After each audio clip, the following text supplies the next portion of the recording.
Di tengah pesta, para pengacara lain mulai bercanda dengan Woo Jun. Salah satu dari mereka bertanya, "Kami dengar tentang seorang pengacara bernama Leng dari universitasmu. Sepertinya dulu kamu sering mengejarnya ya?" Woo Jun tertawa kecil dan menyangkal dengan tegas. "Tidak mungkin, saya sangat serius belajar waktu itu. Mungkin Chen yang melakukan hal seperti itu." Sementara itu, Yao mendekati Woo Jun secara pribadi dan bertanya dengan nada serius, "Woo Jun, waktu kecil, apakah ada yang suka mengganggu Chen? Maksudku, apakah ada pembuli di sekitarnya?" Woo Jun terkejut mendengar pertanyaan itu. "Bagaimana kamu tahu soal itu?" Tanyanya dengan heran. Namun sebelum Yao sempat menjawab, Chen tiba-tiba muncul. Melihat Woo Jun berbicara dengan Yao secara pribadi, Chen langsung memanggilnya. "Woo Jun, kemari." Ketika semua rekan kerja lainnya sudah pulang, Chen mulai berbicara kepada Woo Jun dengan nada yang lebih serius. "Jaga jarak dengan bawahan perempuan. Aku merasa ada seseorang yang jatuh cinta padaku, dan dia salah satu kolega kita." Mendengar itu, Woo Jun hanya menggelengkan kepala sambil menjawab, "Kamu sebaiknya minum lebih sedikit." Chen merasa percakapan ini tidak ada gunanya dan mengakhiri diskusi. Di tempat lain, dua rekan pengacara, Tang dan Yu, akhirnya resmi menjadi pasangan. Momen ini membuat suasana pesta menjadi lebih hangat bagi mereka. Ketika malam semakin larut, Chen yang lelah berbaring di tempat tidurnya. Pikirannya kembali pada Yao.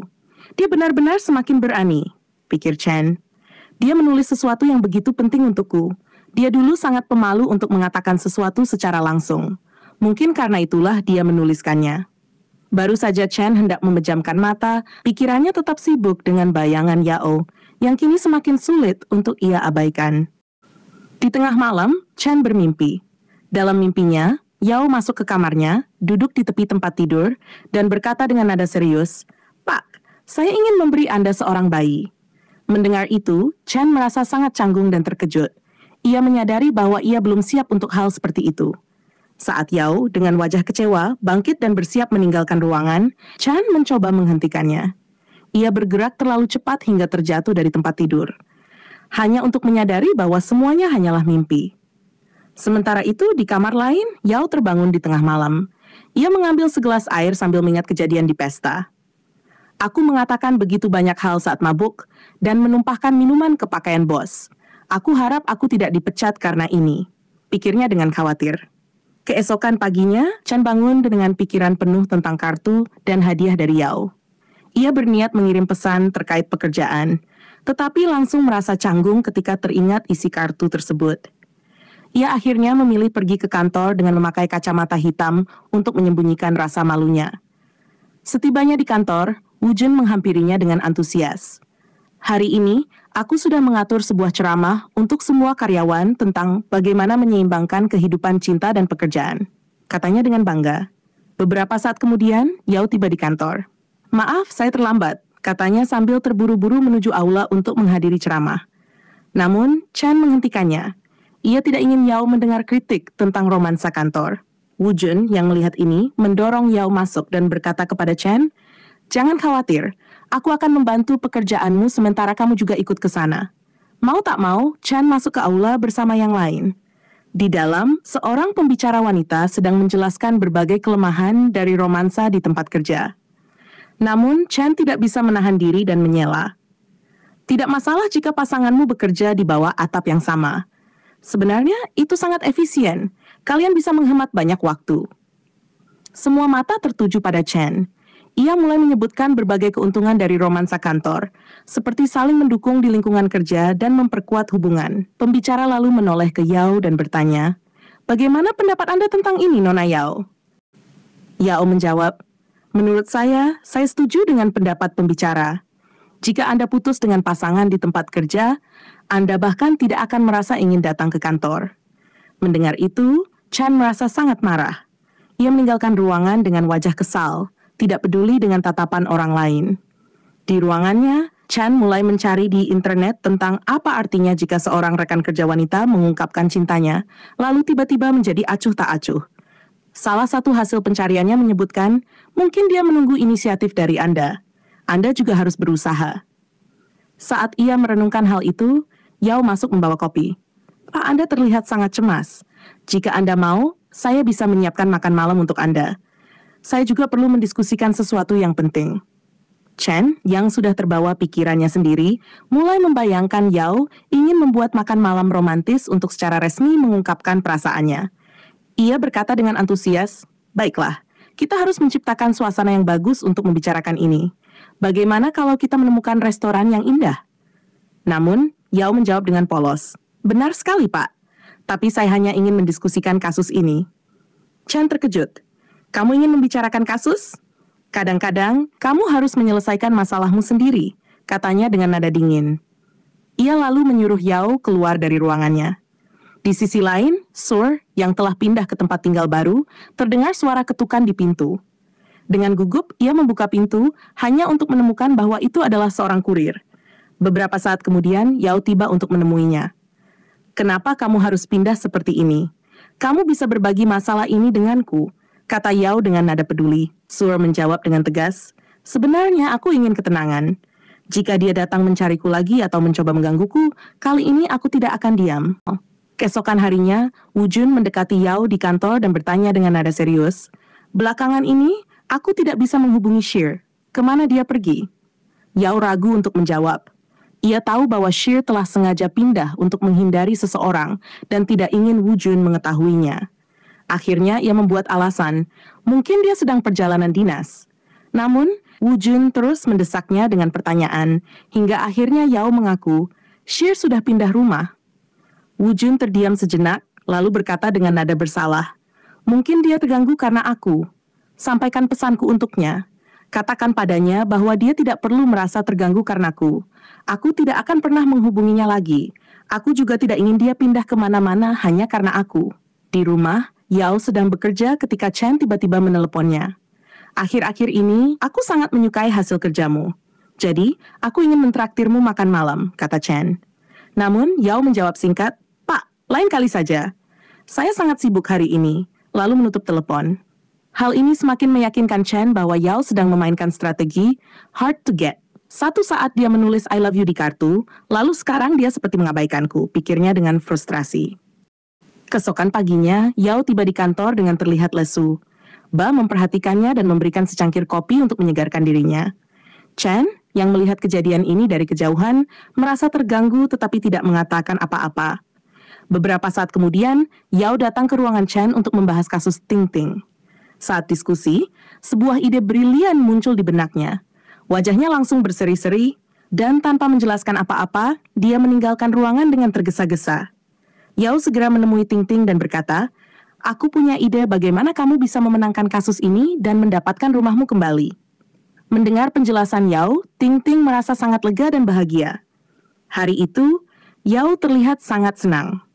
Ketika pulang ke rumah, dia memasak makan malam yang luar biasa untuk dirinya sendiri dan memposting foto makanannya di status media sosial.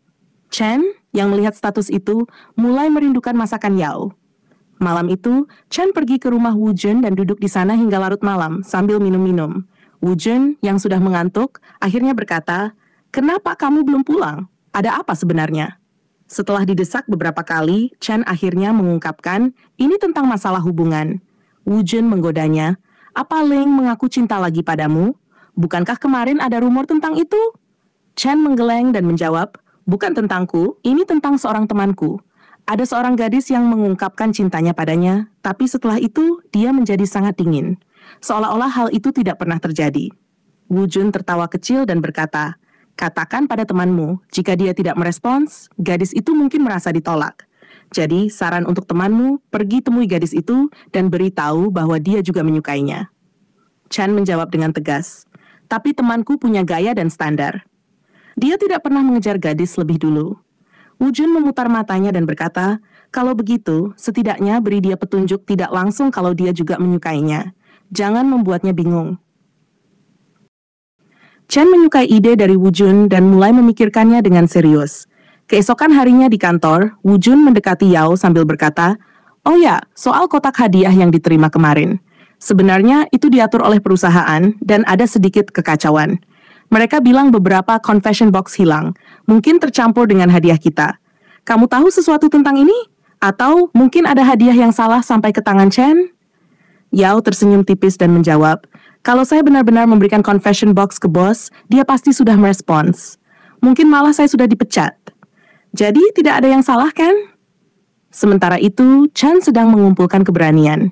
Akhirnya, dia memanggil Yao ke ruangannya. Dengan suara tegas dia berkata, "Saya menerima pemikiran dan hadiahmu dari ulang tahunku, tapi saya belum membuat keputusan. Nanti, setelah saya memikirkannya, saya akan memberitahu." Kalimat itu sebenarnya adalah sinyal positif yang ia sampaikan secara tidak langsung. Yao, yang mendengar hal itu, langsung berseri-seri. "Pak, Anda telah membuat saya sangat bahagia hari ini. Anda tidak bisa membayangkan betapa senangnya saya. Saya akan membuat Anda begitu bahagia dan puas, Anda akan terkejut." Chen mendengarkan dengan senyum misterius, wajahnya sedikit memerah. Namun, suasana berubah saat Yao melanjutkan, "Ngomong-ngomong, Pak, apakah Anda sudah memikirkan tentang kenaikan gaji saya? 10%? Atau mungkin 20%? Wajah Chen langsung berubah kesal. "Saya sedang berbicara tentang sesuatu yang serius, tapi dia masih memikirkan gaji," pikirnya. Sebelum dia sempat menjelaskan, tiba-tiba masuk membawa dokumen terkait kasus baru, menghancurkan suasana Chen sepenuhnya. Chen, yang sudah kehilangan kesabaran, langsung berkata, "Keluar! Kalian berdua keluar sekarang." Yao mulai merasa bingung dengan sikap bosnya yang semakin misterius. Kadang-kadang Chen terlihat sangat bahagia, namun di lain waktu mudah marah. Sambil mengingat kembali kejadian sebelumnya, dia teringat tentang kekacauan pada kotak hadiah. Sebuah pikiran melintas, mungkinkah hadiah darinya salah terkirim? Tanpa menunda, Yao menemui Chen di ruangannya dan bertanya, "Pak, apakah Anda suka dengan hadiah yang Anda terima hari itu?" Dengan wajah sedikit malu, Chen menjawab, Ya, saya suka." Yao melanjutkan dengan hati-hati, "Bagaimana dengan kartunya, Pak?" Chen masih terlihat malu menjawab, Saya orang yang cukup tertutup. Saya belum bisa berkata apa-apa soal itu sekarang." Melihat reaksi ini, Yao langsung sadar bahwa ada yang salah. Dia memutuskan untuk menyelidiki sendiri. Diam-diam, Yao pergi ke villa Chen.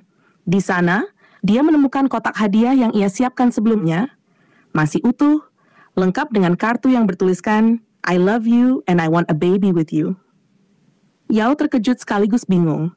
Namun, sebelum dia sempat mencerna situasi, dia mendengar suara dari luar. Rupanya, orang tua Chen datang ke villa untuk membantu mendekorasi ruangan. Dengan panik, Yao bersembunyi di balik tirai. Tak lama kemudian, Ibu Chen masuk ke ruangan. Merasa ada sesuatu yang ganjil, dia menarik tirai dan menemukan Yao berdiri kaku dengan kotak besar di tangannya. Melihat itu, Ibu Chen membuka kotak tersebut dan membaca tulisan pada kartu di dalamnya. Wajahnya langsung berubah serius. Ia segera memanggil Chen dan memaksa mereka berdua duduk bersama di ruang tamu. Yao, yang merasa sangat gugup, membuat alasan untuk pergi ke kamar mandi dan meninggalkan ruangan. Sementara itu, Ibu Chen mulai menginterogasi putranya. Chen merasa terpojok dan mengira ibunya telah mengetahui segalanya, berkata, "Bu, sebenarnya dia yang mengejar saya. Dia sering menyampaikan perasaannya yang imut itu. Dia peduli pada saya, memasak untuk saya, membawakan saya bahan makanan, bahkan menelepon saya untuk belanja saat ulang tahun saya." Chen yang merasa semakin percaya diri berkata kepada ibunya, "Dia bahkan memberiku hadiah di mana dia secara langsung menyatakan cintanya kepadaku. Akhirnya, aku luluh karena ketekunannya." Ketika Yao keluar dari kamar mandi, Ibu Chen mendekatinya dan memasangkan gelang di tangannya, seolah-olah memberikan restu seperti seorang ibu mertua kepada calon menantunya. Chen menambahkan dengan suara tenang namun tegas, "Aku menghargai keberanianmu. Tidak perlu malu atau ragu. Aku sedang memikirkan ini dengan serius." Yao yang terkejut mencoba menjelaskan. Dalam pikirannya, dia yakin ini adalah kesalahpahaman besar atau bahkan lelukon yang dimainkan Chen untuk membalasnya karena hadiah yang salah. Dia berkata, "Bos, sebenarnya ada kesalahan. Aku meminta mereka untuk menulis Make Me Rich, Make Me Fly di kartu itu, tetapi mereka menulis hal yang berbeda. Aku tidak pernah meminta mereka menulis pernyataan seperti itu." Chen hanya menatapnya dengan senyuman penuh arti, sementara Yao merasa semakin bingung. Di tempat lain, Wu Jun memperhatikan Shu yang terlihat terburu-buru masuk ke sebuah gedung, dan ia menyadari bahwa mobil Ming mengikuti di belakangnya. Merasa ada sesuatu yang tidak beres, Wu Jun mencoba menelepon Shu, tetapi panggilannya tidak dijawab. Khawatir akan keselamatan Shu, Wu Jun segera menghubungi Yao. Mendengar ini, Yao menjadi sangat khawatir. Chen yang mendengar percakapan tersebut memutuskan untuk ikut dengan Yao menuju apartemen Shu. Karena mereka berada lebih dekat ke lokasi, mereka tiba lebih dulu. Ketika sampai, mereka mendapati Ming yang mencoba memaksa masuk ke apartemen Shu. Shu yang ketakutan mencoba melawan dan mendorong Ming, tetapi ia mulai menyerang Shu. Saat itu, Wu Jun tiba tepat waktu dan memicu alarm darurat di luar gedung. Alarm yang nyaring membuat Ming terkejut dan kehilangan konsentrasi. Shu menggunakan momen itu untuk melarikan diri dari cengkeraman Ming. Di apartemen Shu, Wu Jun dengan sigap menyelamatkan Shu, menarik Ming menjauh darinya. Ming, yang telah dipermalukan dan dikalahkan oleh Wu Jun, mulai mengancam, "Aku akan menghancurkan kalian berdua." Namun, Shu dengan tenang menunjukkan rekaman CCTV dari kamarnya yang merekam semua tindakan memalukan Ming. Wu Jun dengan tegas berkata, "Ambil barang-barangmu dan keluar dari sini." Dia mengawal Ming keluar dari gedung. Setelah situasi tenang, Shu yang sangat terharu berterima kasih kepada Wu Jun. Matanya berkilauan, merasa sangat dilindungi olehnya. Tak lama kemudian, Yao dan Chen tiba di apartemen. Setelah memastikan Shu baik-baik saja, Chen mengantar Yao pulang. Setelah mengantar Yao, Chen kembali ke rumahnya. Namun, beberapa saat kemudian, ia muncul lagi di depan pintu Yao dengan membawa makanan. Ia bahkan dengan sabar mengupas udang untuk Yao, menunjukkan perhatian yang sangat tulus. Sambil berbicara ringan, Yao menyadari waktu sudah larut dan berkata, "Bos, rumah Anda sangat jauh. Kapan Anda akan pulang? Anda harus bekerja besok pagi." Mendengar ini, Chen merasa kesal dan berpikir, "Kau menyuruhku meninggalkan rumahku sendiri." Dengan marah, ia pergi tanpa mengatakan sepatah kata pun. Malam itu, setelah Chen pergi, Yao mencoba melepaskan gelang yang dipasangkan oleh ibu Chen, tetapi usahanya sia-sia. Ia berbaring sambil memikirkan perasaannya. Dalam hatinya, ia berkata, "Chen adalah orang yang hebat dan luar biasa, sedangkan aku hanya gadis biasa. Bagaimana mungkin aku layak untuknya? Apakah dia serius atau ini hanya lelukon balas dendam?" Di sisi lain, Chen yang sudah berada di rumah juga tidak bisa tidur malam itu. Wajah Yao terus menghantuinya, membuat pikirannya bercampur aduk. Pagi berikutnya, Wu Jun yang terluka akibat insiden kemarin menerima 2 kursi roda dari Chen sebagai hadiah. Salah satunya bercanda sebagai cadangan. Saat itu, Shu datang menjenguk Wu Jun, membawa suasana ringan dan menyenangkan. Wu Jun merasa senang melihat Shu di sisinya. Dia bahkan sudah menyiapkan sandal dengan ukuran yang pas di rumahnya, berharap Shu akan sering berkunjung. Saat Shu duduk di sampingnya, dia berkata dengan lembut, "Kau telah melakukan begitu banyak untukku, hingga kadang aku bertanya-tanya bagaimana aku bisa membalas semua ini." Mendengar itu, Wu Jun merasa sedikit sedih. Shu melanjutkan, "Aku tidak tahu kenapa, tapi rasanya aku tidak pantas untukmu. Kau terlihat jauh di atas diriku. Aku ingin hubungan yang berdasarkan cinta, bukan kewajiban." Wu Jun tersenyum lembut dan menjawab, "Dalam cinta, tidak ada yang lebih tinggi atau lebih rendah. Itu hanya soal perasaan, dan perasaanku padamu tulus. Hidup ini sangat panjang, dan kita saling membutuhkan." Dia mendekat, berniat menciumnya untuk meyakinkan Shu akan ketulusannya. Namun tangannya tak sengaja menyentuh roda kursi, dan kursi rodanya berputar dengan sendirinya. Keduanya akhirnya tertawa, mencairkan suasana. Keesokan harinya, Yao membawa gelang yang diberikan oleh ibu Chen ke kantornya. Dengan ragu, dia menyerahkannya kepada Chen dan berkata, "Maaf, gelang ini milik ibumu. Tolong kembalikan padanya. Aku tidak pantas untuk memilikinya." Chen memandangnya dengan tajam, ingin menjawab sesuatu, tapi pada saat itu ponsel Yao berbunyi. Ternyata itu telepon dari ibunya. Dengan suara tegas, ibunya bertanya, "Kau sudah putus dengan bajingan itu kan?" Yao terkejut dan menjawab, "Ma, bukan seperti itu." "Baiklah, ada seseorang yang spesial akan datang menemuimu hari ini." Orang itu adalah teman masa kecilnya, Shai. Sang ibu telah mengatur kencan buta untuk Yao dan bahkan mengirimkan foto Shai padanya. Namun, tanpa sengaja, Tang melihat foto tersebut dari belakang Yao. Seketika, Tang heboh dan berkata, "Yao mau kencan buta." Tidak ingin terjebak dalam situasi itu, Yao segera mengirim pesan pada ibunya. "Aku sangat sibuk hari ini. Mom, aku tidak bisa pergi kemana-mana." Ibunya setuju, tetapi Yao tetap memutuskan untuk pulang lebih awal dari kantor. Namun, kehebohan belum selesai. Sebuah paket tiba di kantor, seikat bunga indah dari Shai untuk Yao. Seketika kantor ramai dengan gosip. Betapa romantisnya kencan buta Yao. Situasi ini membuat Chen, rekan kerja Yao, marah besar. Ia menegur semua orang, duduk di tempat kalian masing-masing. Ketika Yao tiba di depan apartemennya, ia terkejut melihat Shai sudah menunggunya. Rupanya, ibunya telah memberitahu Shai bahwa Yao terlalu sibuk untuk pergi makan malam, sehingga ia memberikan alamat rumahnya. Yao, meski terkejut, mengundang tamu tak diundang itu naik ke atas. Ia bahkan sudah menyiapkan makan malam sendiri, yang membuat Shai sangat senang. Dalam hati, Shai berpikir, lihat betapa baiknya Yao mengatur pekerjaan dan urusan rumah. Saat makan malam, Shai berkata dengan nada serius, "Kantor pusat perusahaanku ada di sini, dan aku akan pindah bulan depan. Aku dengar mantan pacarmu itu brengsek, dan kalian sudah putus. Bukankah ini waktu yang tepat untuk memikirkan masa depan? Aku single, dan begitu juga kamu." Namun, sebelum Yao sempat merespons, tiba-tiba sebuah suara menginterupsi mereka. Chen muncul dari kamar sambil berkata, "Berisik sekali orang ini." Yao terkejut, tetapi reaksi Shai jauh lebih buruk. Untuk meredakan ketegangan, Yao segera menjelaskan, "Dia adalah mantan teman sekamarku. Mungkin dia datang untuk mengambil barang-barangnya yang tertinggal, tapi tidak pergi karena sudah terlalu larut." Chen yang memperhatikan Shai tampak semakin marah. Dalam hati, ia memutuskan untuk merusak kencan buta ini. Apapun yang Shai coba bicarakan dengan Yao, Chen selalu memotong dan merendahkan Shai di setiap kesempatan.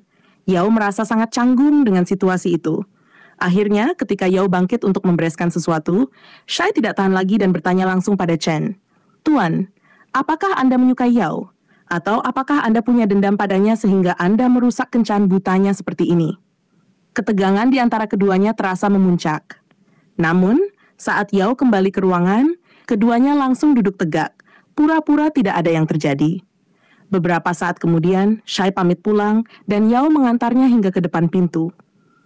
Setelah Shai pergi, Yao kembali ke dalam apartemen, tetapi Chen masih tampak kesal. Ia bergumam dengan nada tajam, makan malam hari ini benar-benar mengecewakan, lalu masuk ke kamarnya tanpa berkata lebih banyak.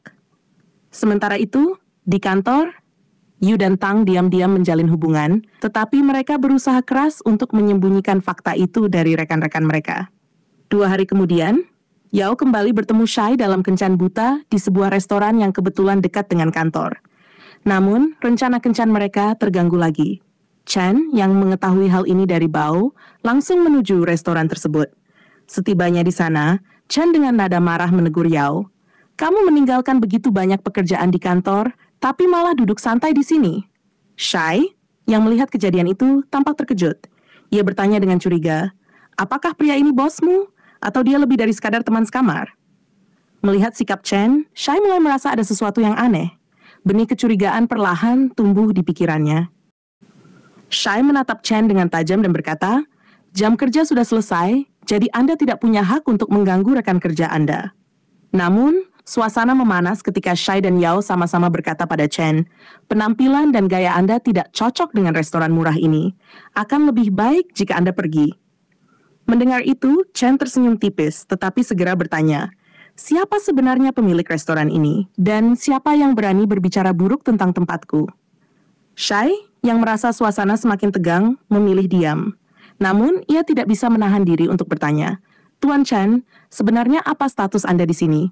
Dengan penuh percaya diri, Chen menjawab, "Aku di sini bukan hanya sebagai bos, tapi juga sebagai pacarnya." Pernyataan itu membuat Yao tersedak makanannya.